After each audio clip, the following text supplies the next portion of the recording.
राष्ट्रपति पुतिन के आगमन को लेकर भारत में तैयारियां अंतिम दौर में हैं। पुतिन के भारत दौरे को लेकर नाटो देश टेंशन में नजर आ रहा है। सबकी निगाहें अब पुतिन के भारत दौरे पर टिकी है।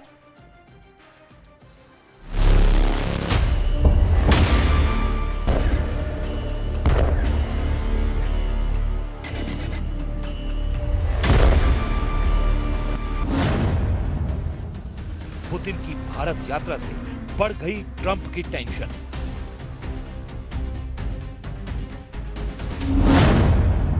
पुतिन की भारत यात्रा से नेटो में खलबली।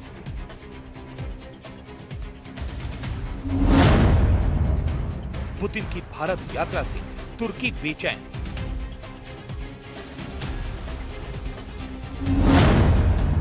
रूस बोला मोदी सबसे महान पार्टनर। पुतिन भारत ऐसे वक्त में आ रहे हैं जब दुनिया में कई मुल्कों की तकदीर नई करवट ले रही है। खासकर युद्ध में उलझी महाशक्तियां पुतिन की हर चाल का बारीकी से विश्लेषण करने में जुट गई हैं। पुतिन की भारत यात्रा से पहले नेटो के पावरफुल सदस्य एक्शन में आ गए हैं। पुतिन के खिलाफ जबरदस्त मोर्चाबंदी की पूरी डिटेल जानने से पहले वॉर जोन से आया बहुत बड़ा अपडेट जान लीजिए, क्योंकि यूक्रेन और रूस ने पूरी ताकत से एक दूसरे को दहलाना शुरू कर दिया है।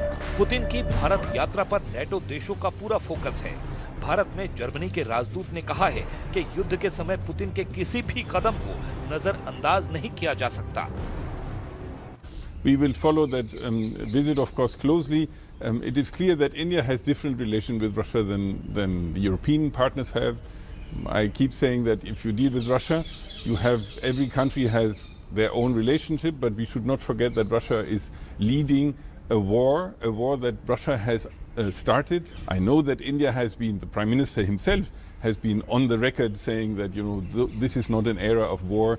This war will not be won on the battlefield. He has said that, so I trust that he will also mention that. NATO देशों की टेंशन रूस और भारत के बीच संभावित हथियारों की डील है, क्योंकि इससे रूस को बड़ी राहत मिल सकती है। वहीं पुतिन के प्रीमियम क्लास के हथियार ऐसे हैं जिनको अब तक युद्ध में पूरी तरह नहीं उतारा गया है, और इन्हीं में दो सबसे खास हथियार हैं। S-400 एयर डिफेंस सिस्टम और 5वीं पीढ़ी का फाइटर जेट सुखोई 57। ये दोनों हथियार इस वक्त भारत की मिलिट्री ताकत बढ़ाने के लिए तैयार हैं। दोनों ही रूस के सबसे नए और सबसे आधुनिक हथियारों में गिने जाते हैं। पुतिन के यही हथियार नेटो देशों के लिए ऐसी पहेली बने हुए हैं जिसका जवाब अब तक तलाशा जा रहा है। ये ऐसे दोनों हथियार हैं जिनका असल इस्तेमाल तब देखने को मिलेगा जब रूस और नेटो देशों की सीधी टक्कर होगी। यूक्रेन युद्ध में अभी तक पुतिन की इसी ताकत को देखते हुए नेटो देश पर्दे के पीछे एक्टिव हो चुके हैं। इस वक्त लड़ाकू विमानों में सबसे ज्यादा चर्चा रूस के सुखोई 57 की हो रही है। अल्जीरिया को ये विमान सप्लाई किया जा चुका है और वो रूस के बाद दूसरा देश है जो सुखोई 57 उड़ा रहा है। सवाल है कि क्या भारत भी सुखोई 57 खरीदेगा, क्योंकि रूस की तरफ से इसे लेकर बहुत बड़ा ऑफर भारत को दिया जा चुका है। पुतिन के प्रेस सचिव दिमित्री पेस्कोव के मुताबिक भारत रूस के रिश्ते हथियारों की डील से बहुत बड़े हैं। Russia and Indian relationship is not just a standard set of diplomatic protocols and trade agreements. It's more of that. It's much more important.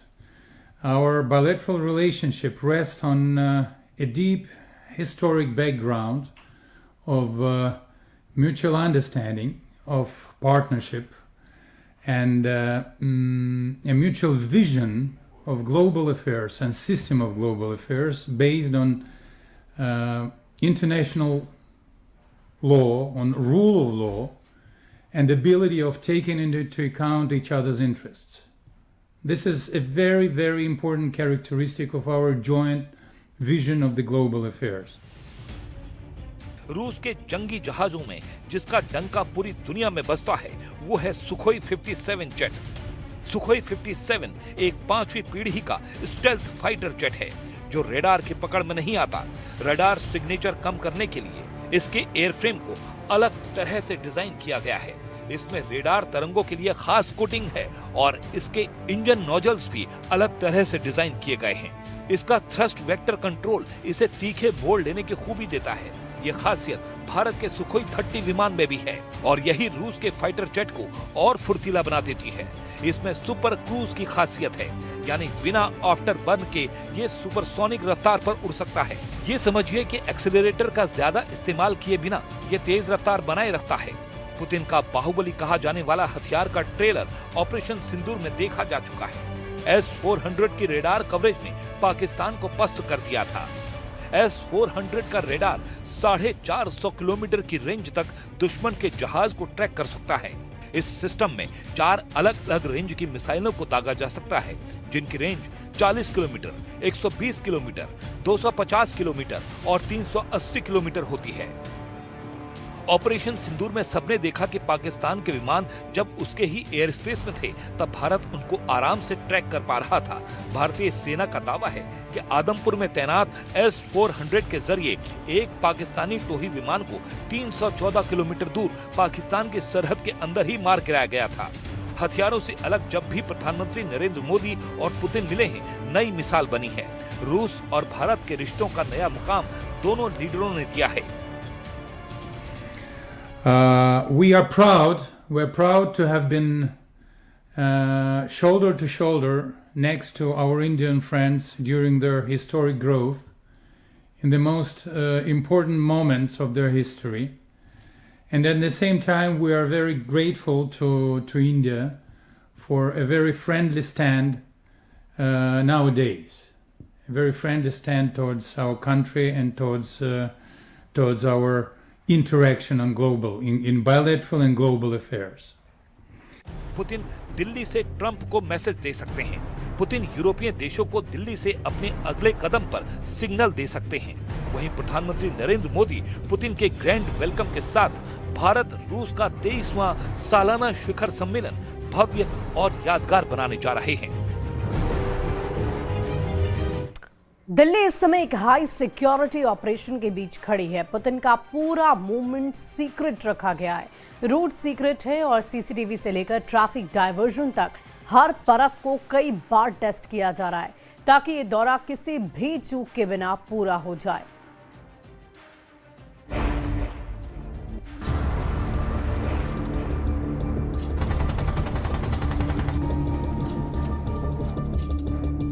रूस यूक्रेन युद्ध के बाद पुतिन की सुरक्षा व्यवस्था पहले से कहीं ज्यादा कड़ी हो चुकी है। यही वजह है कि उनकी टीम कोई जोखिम नहीं लेती। भारत दौरे से पहले ही रूसी सुरक्षा यूनिट दिल्ली पहुंच चुकी है और एसपीजी के साथ मिलकर पूरे सुरक्षा ढांचे की जांच कर रही है। एयरपोर्ट से लेकर राष्ट्रपति भवन तक सभी संभावित रूट्स का मैप तैयार किया गया है। हर सड़क, हर मोड़ और हर सेकंड की मूवमेंट को पहले ही प्रैक्टिस में उतारा जा रहा है। फिलहाल एयरपोर्ट से लेकर पुतिन के ठहरने की जगह और कार्यक्रमों तक हर लोकेशन पर मॉक ड्रिल लगातार चल रही है। दिल्ली पुलिस के जवान, एसपीजी कमांडो और केंद्रीय सुरक्षा एजेंसियों की टीमें अलग अलग समय पर इन रिहर्सल में हिस्सा ले रही हैं ताकि असल विजिट के दौरान किसी भी स्थिति में तुरंत प्रतिक्रिया दी जा सके। सबसे अहम है सीसीटीवी मॉनिटरिंग, जिसे इस बार और भी ज्यादा मजबूत किया गया है। करीब 1000 सीसीटीवी कैमरे उन इलाकों में लगाए गए हैं जहां से पुतिन का काफिला गुजर सकता है। कई कंट्रोल रूम तैयार किए गए हैं जिनमें दिल्ली पुलिस और इंटेलिजेंस टीम एक साथ बैठकर हर फ्रेम पर नजर रख रही है। जिन रूट्स पर मूवमेंट की संभावना है उन्हें पहले ही नो फ्लाइंग जोन घोषित कर दिया गया है, यानी जमीनी सुरक्षा के साथ हवाई सुरक्षा भी पूरी तरह एक्टिव है। दिल्ली पुलिस ने ट्रैफिक डायवर्जन के कई प्लान तैयार किए हैं जिन्हें हालात के मुताबिक बदला भी जा सकता है। ये पूरा ऑपरेशन इतना सीक्रेट है कि पुलिस के असली रूट को अंतिम समय तक बेहद सीमित अधिकारियों को ही बताया गया है ताकि सुरक्षा में कोई सेध न लग सके। दरअसल पुतिन दुनिया के सबसे हाई वैल्यू नेताओं में गिने जाते हैं। पिछले कुछ वर्षों में उन पर खतरे बढ़े हैं। इसी वजह से उनकी सुरक्षा लेयर्स पहले से कहीं ज्यादा आक्रामक और मल्टी लेयर हो चुकी है। भारत में एसपीजी और रूसी सुरक्षा टीम मिलकर जो सिस्टम तैयार कर रही हैं, वो सामान्य वीवीआईपी विजिट से कहीं ऊपर की कैटेगरी में आता है। असली लक्ष्य ये है कि जमीन, हवा और इलेक्ट्रॉनिक सिस्टम तीनों पर किसी भी तरह की चूक की गुंजाइश न बचे। पुतिन की सुरक्षा